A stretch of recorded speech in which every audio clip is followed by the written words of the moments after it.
നിങ്ങളുടെ മുൻപിൽ ഈ കാണുന്നതായ ഈ മനോഹരമായ സീനറി ഒരു കലാകാരൻ്റെ മനസ്സിൽ വിരിഞ്ഞ ആശയമാണ്. കാണുവാൻ ഭംഗിയുണ്ട്. എത്ര മനോഹരമായിട്ട് അതിനെ ഛായപകർച്ച നൽകി തൻ്റെ മനസ്സിൽ വിഭാവനം ചെയ്ത് അത് ഏതൊരു മനുഷ്യൻ്റെയും മനസ്സിൽ കുളിർമയേകുന്ന രീതിയിൽ അതിനെ സമ്മാനിച്ചിരിക്കുന്നു.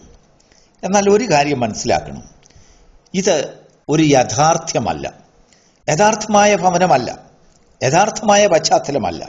എന്നാൽ യാഥാർത്ഥ്യമല്ലെങ്കിലും ഇങ്ങനെ ഒരു വാസസ്ഥലത്ത് താമസിക്കുവാൻ ഭാഗ്യം കിട്ടിയിരുന്നെങ്കിൽ എന്ന് ഏതു വലിയ ധനാഢ്യനും കൊതിക്കുന്ന ഒരു അന്തരീക്ഷമാണ്.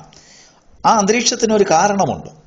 അവിടെ സമാധാനമുണ്ട്, അവിടെ ശത്രുക്കളില്ല, അവിടെ യാതൊരു വിധമായ അല്ലലുമില്ല. എന്നാൽ നമ്മുടെ പണം കൊണ്ടും ധനം കൊണ്ടും ധനാഢ്യമായ ഏത് ചിന്താഗതിയിലും നമ്മളൊരു സൗധത്തെ പണിഞ്ഞൊതുക്കുന്നു അല്ലെങ്കിൽ പണിഞ്ഞൊരുക്കുന്നു, അതിനുവേണ്ട സകല സജ്ജീകരണങ്ങളും ആഡംബരമായ ഒരു ജീവിതത്തിന് നമ്മൾ ഒരുക്കുന്നുണ്ടെങ്കിലും അതൊന്നും ഈ മനോഹരമായ പ്രകൃതിദത്തമായ അനുഗ്രഹപൂർണമായ ജീവിതത്തോട് കിടപിടിക്കുന്നതല്ല. അതിനേക്കാളും ഒക്കെ വളരെയധികം ചെലവേറുന്ന അല്ലെങ്കിൽ വളരെ ശാന്തതയുള്ള ഒരു മനസ്സിന് ഉടമകൾക്ക് മാത്രമേ ഇവിടെ ജീവിക്കാൻ കഴിയുകയുള്ളൂ. നോക്കൂ, എന്തിനാണ് ഞാനിത് പറഞ്ഞത്? യാഥാർത്ഥ്യമല്ലാത്ത മനോഹാരിതകളെയും മനുഷ്യൻ കൊതിക്കുന്നുണ്ടെങ്കിൽ മനുഷ്യൻ്റെ ജീവിതത്തിൽ യാഥാർത്ഥ്യമാകുന്ന അനേക കാര്യങ്ങൾ നമ്മുടെ മുൻപിൽ നമുക്ക് വാഗ്ദത്തമായി ദൈവം വെച്ച് തന്നിട്ടുണ്ട്. നമ്മൾ അബ്രഹാമിനെ ഒന്ന് നോക്കൂ.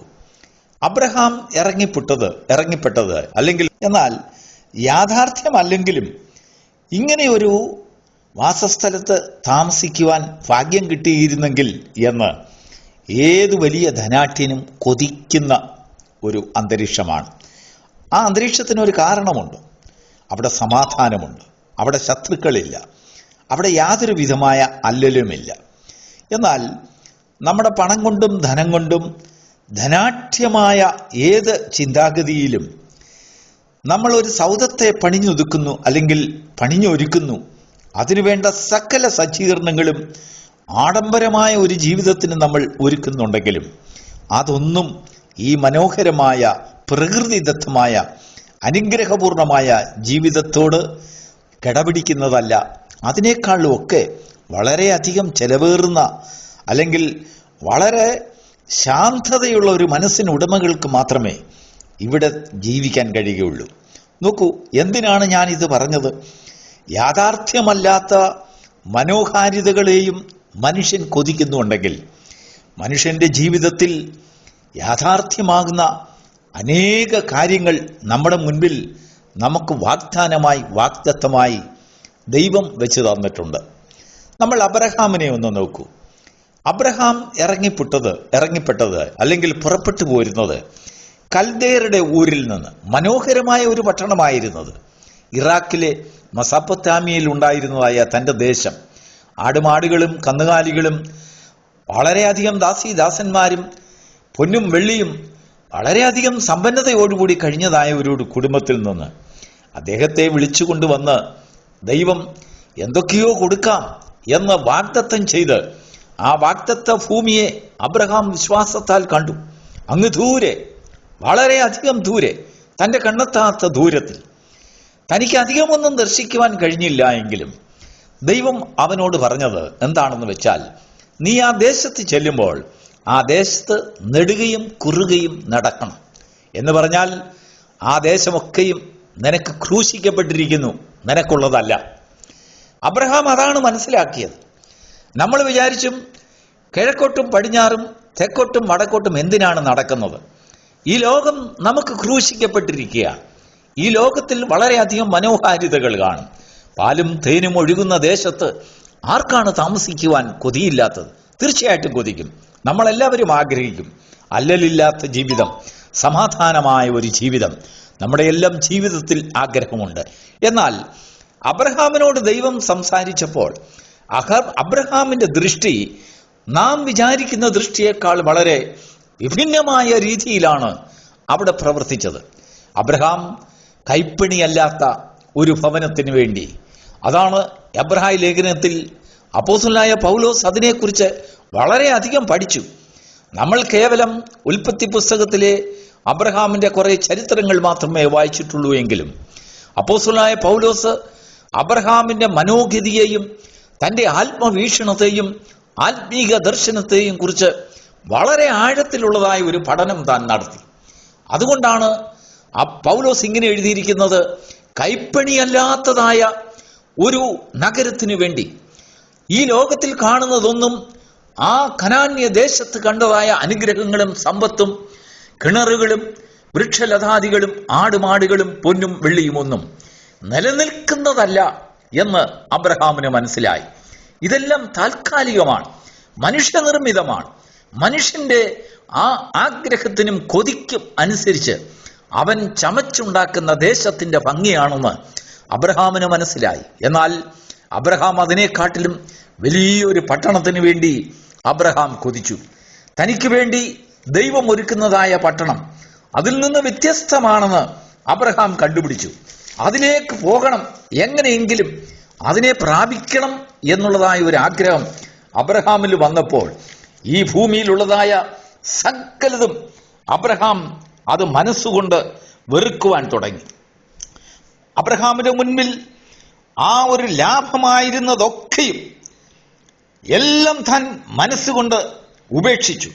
അങ്ങനെ തൻ്റെ കൂടെയുള്ളവർക്കും ആ ദേശത്തെക്കുറിച്ചുള്ള നല്ലൊരു പഠനം താൻ കൊടുത്തു. അതുകൊണ്ടാണ് എബ്രായ ലേഖനം 11-ാം അധ്യായത്തിന്റെ 8-ാം വാക്യത്തിൽ വായിക്കുന്നത്: വിശ്വാസത്താൽ അബ്രഹാം തനിക്ക് അവകാശമായി കിട്ടുവാനിരുന്ന ദേശത്തേക്ക് യാത്രയാവാൻ വിളിക്കപ്പെട്ടപ്പോൾ അതനുസരിച്ച് എവിടേക്ക് പോകുന്നു എന്നറിയാതെ പുറപ്പെട്ടു.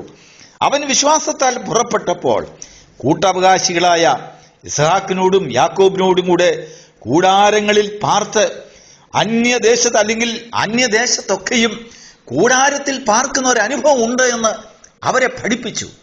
അവന്റെ ഭാര്യയെ പഠിപ്പിച്ചു, അവന്റെ കുഞ്ഞുങ്ങളെ പഠിപ്പിച്ചു.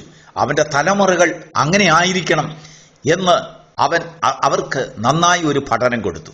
പ്രിയപ്പെട്ട ദൈവമക്കളെ, നമ്മുടെ കണ്ണിന് ഇൻപമായി അനേക കാര്യങ്ങൾ നമ്മൾ ഭൂമിയിൽ കണ്ടേക്കാം. നമ്മുടെ ഭവനം, നമ്മുടെ സമ്പത്ത്, നമ്മുടെ കുടുംബം, നമ്മുടെ കുഞ്ഞുങ്ങൾ, ചുറ്റുപാടുകൾ, നമ്മുടെ ദേശം. ഒന്ന് നോക്കൂ, എത്ര മനോഹരമാണ്. നമ്മുടെ നാടിനെ കുറിച്ച് നമ്മൾ വളരെയധികം പുകഴ്ത്തി പറയാറുണ്ട്. നമ്മൾ ചെല്ലുന്ന ദേശത്തെക്കുറിച്ച് നമ്മളൊരു വിസിറ്റിങ്ങിന് വേണ്ടി, ഉല്ലാസയാത്രയ്ക്ക് വേണ്ടി ഏതെങ്കിലും ദേശത്ത് നമ്മൾ പോയാൽ ആ ദേശത്തെക്കുറിച്ച് വാദോരാതെ പറയില്ലേ? എങ്കിൽ ആ ദേശത്തെയൊക്കെയും അതിൻ്റെ മനോഹാരിതയെ കൈവേലകൾ കൊണ്ട് സൃഷ്ടിച്ചതായ ഒരു സൃഷ്ടാവ് മനുഷ്യജാതിക്ക് വേണ്ടി ഒരുക്കുന്ന ഒരു ദേശം. ഒരു പക്ഷെങ്കിൽ അതൊരു ഭൗമികമായ ഒരു കാഴ്ചപ്പാടോടുകൂടെ നമുക്ക് കാണുവാൻ കഴിയില്ല. അബ്രഹാം ഭൗമികമായ കാഴ്ചപ്പാടോടുകൂടി അല്ല കണ്ടത്. ഒരാത്മീകമായ കാഴ്ചപ്പാട് മനുഷ്യനിൽ ശേഷിക്കുന്നുവെന്ന് അബ്രഹാം തൻ്റെ കുടുംബത്തെ പഠിപ്പിച്ചു, തൻ്റെ തലമുറയെ പഠിപ്പിച്ചു.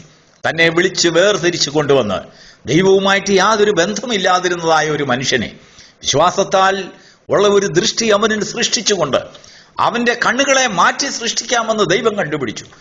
അവന്റെ ഹൃദയത്തെ മാറ്റിവെക്കാമെന്ന് ദൈവം കണ്ടുപിടിച്ചു.